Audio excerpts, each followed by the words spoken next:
I had the privilege of running the Department of Planning and Development for 4 years in Chicago. And there we were responsible for redeveloping not just the downtown, but our city's neighborhoods. And a big piece of that was tearing down a lot of the public housing around Chicago and rebuilding mixed income housing, including one of the largest, most notorious public housing projects in the world, the Robert Taylor Homes, which was named after my grandfather.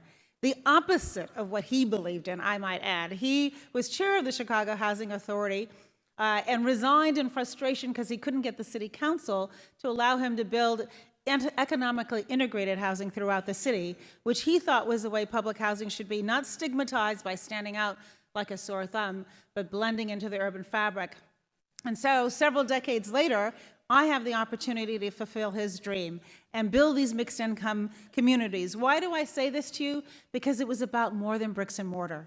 As we went around and talked to people about moving back onto these tracts of land, blank slates, what was the number one question they asked us?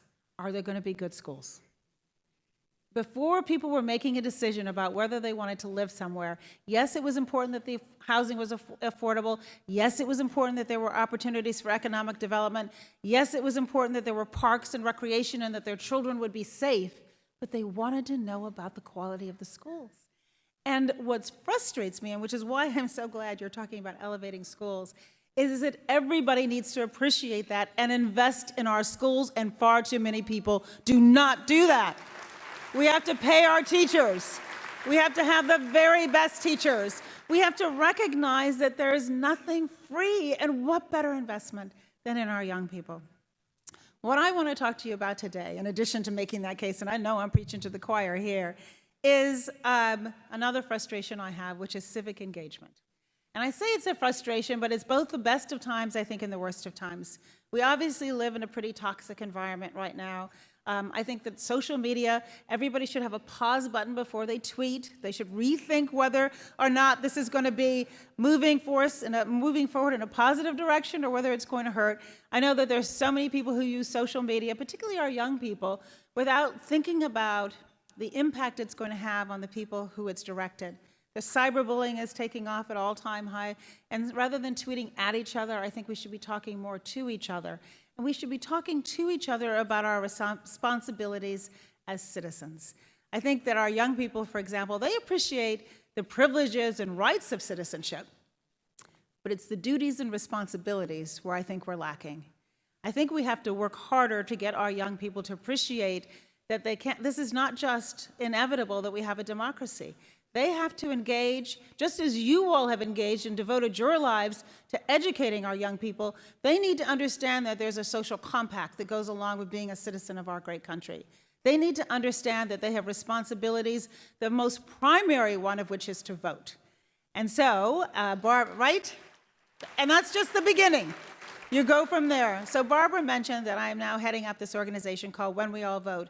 Mrs. Obama launched it last summer. Anything with her brand, I assure you, is tight and well organized. Mike and many of you have been a terrific partner in that. So what do we want to do? We want to encourage our young people to change their culture around civic participation. Yes, we want them all to vote, and we have launched an initiative that's focusing on our 18 and 19-year-olds throughout our country. Only 23% of who voted in the last election. 23% who voted in our last election, and we need them.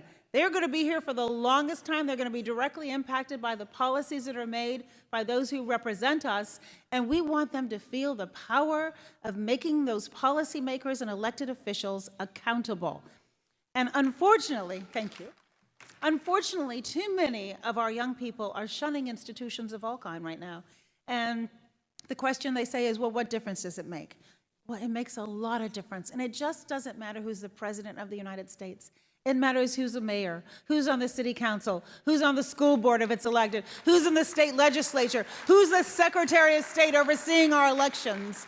Every single one of those offices matter, and I just feel too many of our young people are ignorant about the impact, and they think it doesn't matter. And so my ask of you today is let's help them appreciate how much it matters. For those of you who are already participating in When We All Vote and are helping us challenge our students to register, We have all of the information available to you online on whenweallvote.org. We want you to compete against each other and see who registers the most young people to vote. I'm always up for a healthy competition. We're also challenging our nation's mayors to do the same thing, so cities will get involved.